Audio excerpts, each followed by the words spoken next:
ଦେଖନ୍ତୁ କେନ୍ଦ୍ର ସ୍ୱରାଷ୍ଟ୍ର ମନ୍ତ୍ରୀ ଅମିତ ଶାହାଜୀଙ୍କର ଗସ୍ତ କାର୍ଯ୍ୟକ୍ରମ ଚୂଡ଼ାନ୍ତ ହୋଇସାରିଥିଲା। ଆସନ୍ତା 3 ତାରିଖ ଦିନ ଦିଲ୍ଲୀରୁ ଝାରସୁଗୁଡ଼ା ଏୟାରପୋର୍ଟକୁ ସେ ପହଞ୍ଚିଥାନ୍ତି। ଝାରସୁଗୁଡ଼ାରୁ ସିଧାସଳଖ ବରଗଡ଼ 1750 କୋଟି ଟଙ୍କାର ବିନିମୟରେ ବିପିସିଏଲ୍ ଦ୍ୱାରା ନିର୍ମିତ ଇଥାନଲ ପ୍ରୋଜେକ୍ଟର ଲୋକାର୍ପଣ କାର୍ଯ୍ୟକ୍ରମରେ ସେ ସାମିଲ ହୋଇଥାନ୍ତି।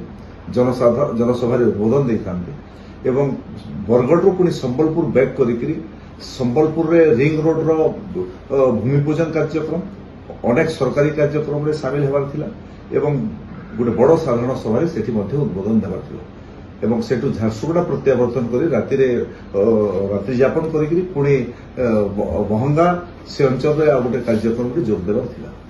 କିନ୍ତୁ ତାଙ୍କର ଗସ୍ତ କାର୍ଯ୍ୟକ୍ରମ ଆଜି ସକାଳୁ ସକାଳୁ ସୂଚନା ମିଳିଲା ତାଙ୍କର ଗସ୍ତ କାର୍ଯ୍ୟକ୍ରମ ବାତିଲ ହୋଇଯାଇଛି ଏବଂ କେନ୍ଦ୍ର ସରକାରରେ ଗୋଟେ ବହୁତ ବଡ଼ ନିଷ୍ପତ୍ତି ନେବାର କାର୍ଯ୍ୟକ୍ରମ ଥିବା କାରଣରୁ ଏବଂ ଅମିତ ଶାହା ଆଜି ଦେଶର ଗୃହମନ୍ତ୍ରୀ ଥିବା କାରଣରୁ ଏବଂ ତାଙ୍କର ଭାରତୀୟ ଜନତା ପାର୍ଟିରେ କେନ୍ଦ୍ର ସରକାରରେ ଅମିତ ଶାହାଜୀଙ୍କର ଗୋଟେ ବଡ଼ ଭୂମିକା ରହୁଛି ଏବଂ ସେଥିପାଇଁ ତାଙ୍କର ଗସ୍ତ କାର୍ଯ୍ୟକ୍ରମ ବାତିଲ ହୋଇଛି। ପରବର୍ତ୍ତୀ ସମୟରେ ପୁଣି ଥରେ ଅମିତ ଶାହାଜୀଙ୍କର ଗସ୍ତ କାର୍ଯ୍ୟକ୍ରମ ଫାଇନାଲ ହେବ ଏବଂ ଫାଇନାଲ ହେଲା ପରେ ଇଥାନଲ ପ୍ରୋଜେକ୍ଟ ଏବଂ ଅନ୍ୟାନ୍ୟ ଯେଉଁ କାର୍ଯ୍ୟକ୍ରମ ଥିଲା ତାଙ୍କ ହାତରେ ପୁଣି ଲୋକାର୍ପିତ ହେବ।